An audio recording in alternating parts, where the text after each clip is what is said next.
Hey there, I am back and I am bald and bold. That's the mantra that my friend gave me, bald and bold. I'm coming to you live from my lunch break at work. So excuse me if there's kale in my teeth. I'm eating a huge salad. Today I just quickly wanted to check in because I want to hold myself accountable to doing these videos consistently.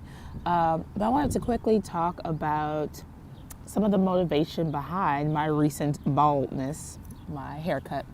One of my favorite quotes, as you may have seen in my crib style tour of my bedroom, was or is Eleanor Roosevelt's do one thing every day that scares you.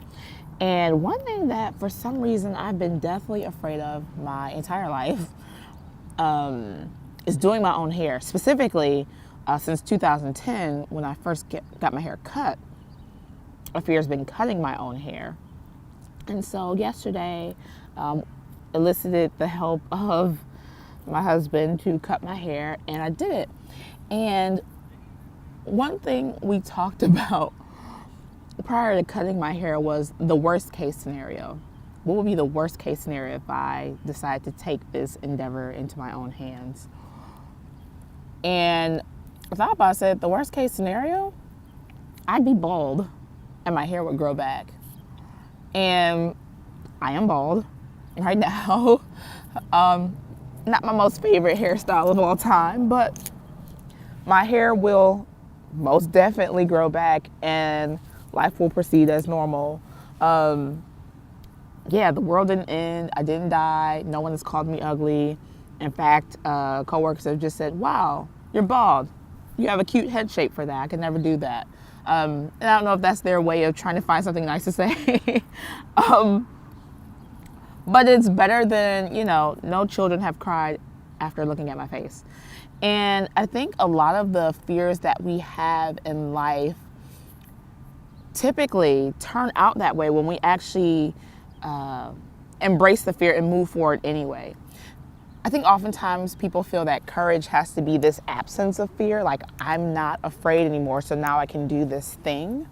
But I've found in the times of my life where I've been courageous, there is no absence of fear. I go in afraid, like cutting my hair.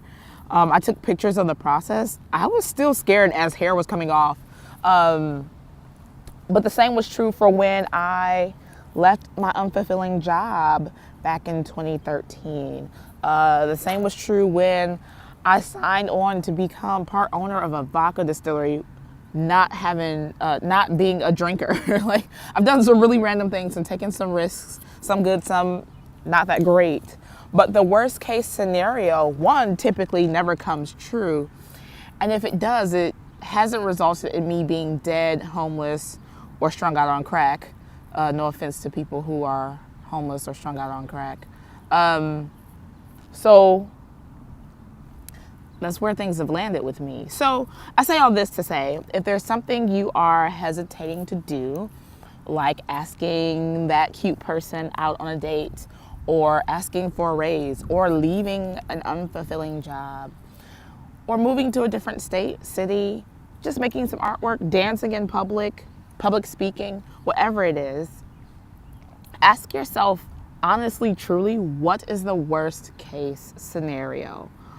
Oftentimes you'll find, even if you have a vivid imagination, because I can tell you there have been some times where I've imagined the worst case scenario being homeless, dead, or strung out on crack. Oftentimes that scenario doesn't come true. And even if you fall just short of that worst case scenario, you're still alive. You still have yourself. You still have some support, even if it's family or friends. If you don't have family or friends, there are a lot of resources out there that can support you in different scenarios, ways, shapes, and forms. So try something today that scares you. I tried something that scared me, and I don't know, didn't end up too bad. Hope this was informative, insightful, or helpful.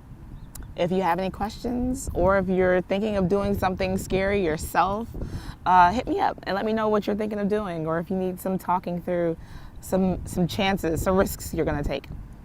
All right, I'm gonna go back to eating my giant salad. I hope you have a beautiful day.